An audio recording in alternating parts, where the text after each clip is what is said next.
Well, hey there folks, welcome on back to the Hop House. Thanks for joining us once again.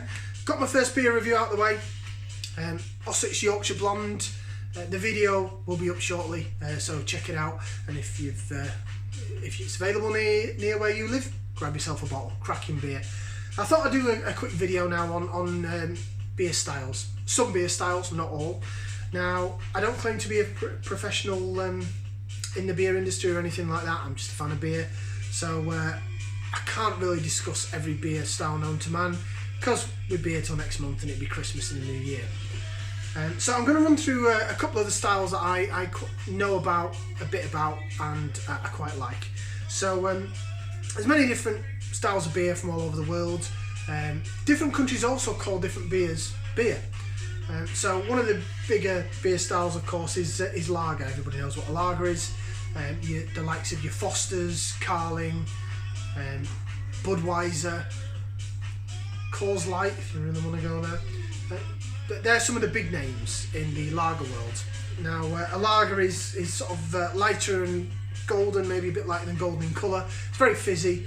It's very refreshing on a summer's day. I don't mind a lager or two. Now, there's also breweries cropping up all over the world as well. So there's now craft lagers. So some of those are cracking. Now, also the traditional beer, I suppose, of the UK is a bitter or a best bitter.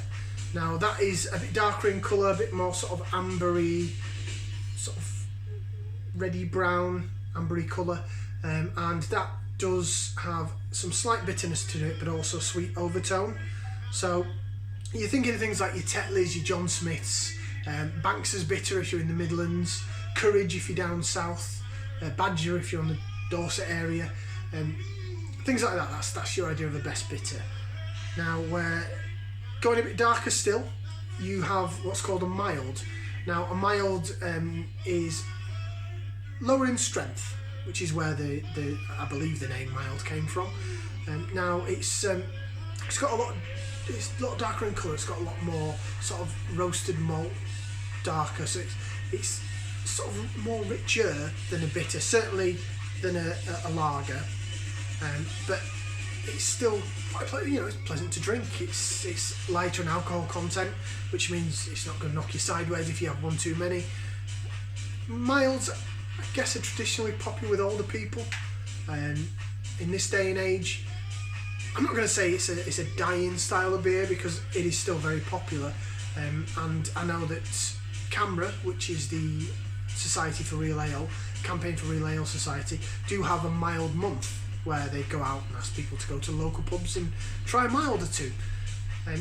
Going on from that, from a mild, is what's called a stout. Everybody should imagine knows what Guinness is. A worldwide brand of stout. Again, it's a very dark beer, almost as dark as the colour of this t-shirt, I guess. And that is a bit heavier than a mild. Again, stronger alcohol content, but it concentrates more on the barley and the malts, and a bit richer taste. Still quite bitter, certainly not as sweet as a best bitter, but it can be, some stouts can be very heavy. Now again, said there's craft lagers out there. There's also, I'm not sure about craft milds, could be. I've not come across any. Mild isn't a particular style that I'm fond of, but it is popular out there. There are, however, craft breweries doing stouts, and they can get sky high in terms of alcohol content or ABV, and you can get to a point where you can have 10-11% strength stouts that knock your socks off. Now, traditional pale ales as well, which is I suppose a take on best bitter, is they call it pale in colour, but it's actually quite dark. It can be sort of an ambery colour, maybe a bit darker than an amber, but it's pale as in you can see the other side of the glass. It's really clear.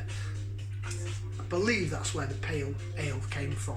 And again, that can be a bit sort of hoppy, a bit bittery, have a bit of a bitter aftertaste lingering on the tongue, but not so sweet as a best bitter, I wouldn't say, in my experience and opinion of having traditional English pale ales.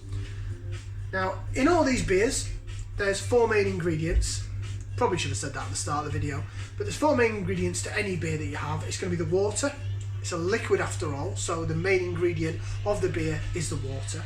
You've got the malts. Now that can be different types of malts from all over the world. Some use barley, some use wheat, but you've got the malts. You've got the yeast, which is the sort of bready type substance that binds the alcohol together and turns the refined sugar into alcohol.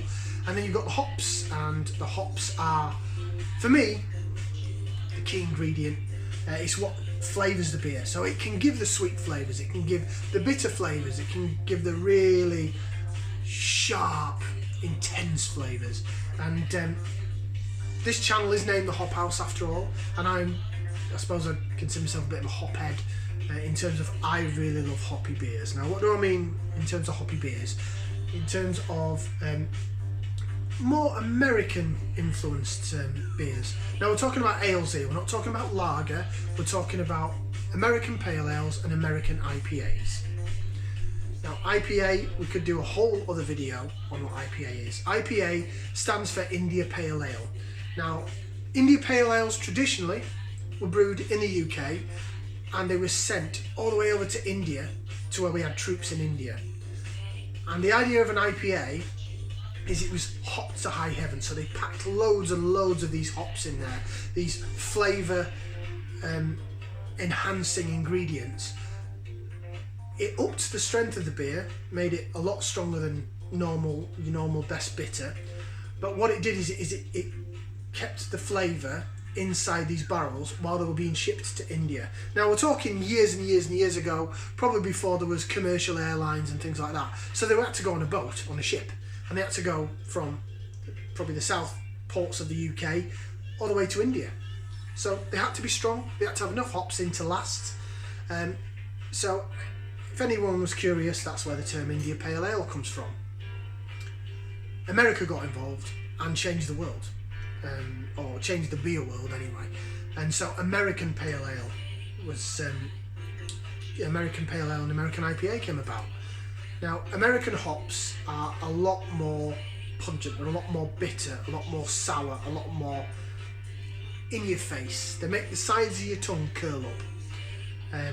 Whereas traditional British hops, things like your Syrian Goldings, your Fuggles, they are all, they can be bittering hops, but they just don't seem to have the strength of bitterness that American hops do, which is why probably, especially over the last 10 years, probably maybe a bit longer than that, over the last 20 years, American Pale Ales and American IPAs have taken over the beer market, the real ale market, the craft beer market, like nobody's business, completely taken over, and boom, an explosion. And that's me. That's my cup of tea every day of the week. I do love my traditional sort of English pale ales and bitters, but the American stuff and also the New Zealand stuff, hence it's called New World hops. Amazing, absolutely amazing. To me, right up my street. So we're going to be reviewing some beers on here. I'm going to show you a few beers if you've not had them before, that are absolutely cracking and have the really good bitter hop content that just makes you want more. Some people say that, you know, things like beer, any alcohol is addictive. I think hops are addictive. I genuinely do, and especially the American bitter hops. They're just absolutely something else. When I first tried them, couldn't stand them, didn't like them at all. But my taste changed, and it's amazing how I've adapted in terms of taste. So that's a few of the beer styles anyway.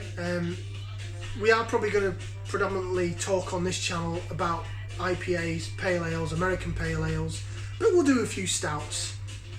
Not too sure about milds, but you never know, I might slip one or two in there. And we'll do a couple of best bitters and that as well. So thank you very much for joining us for the third video. Just going through a few beer styles, and I even talked about European beers yet, Czech beers, Belgian beers or anything like that, because that's a whole new opener. German beers, boom. Like, share, subscribe. I'm going to do another beer review, and I'm going to do it in 2 parts. I'm going to get down into it next. So thank you very much once again for joining us. Ciao for now, people. See you on the other side.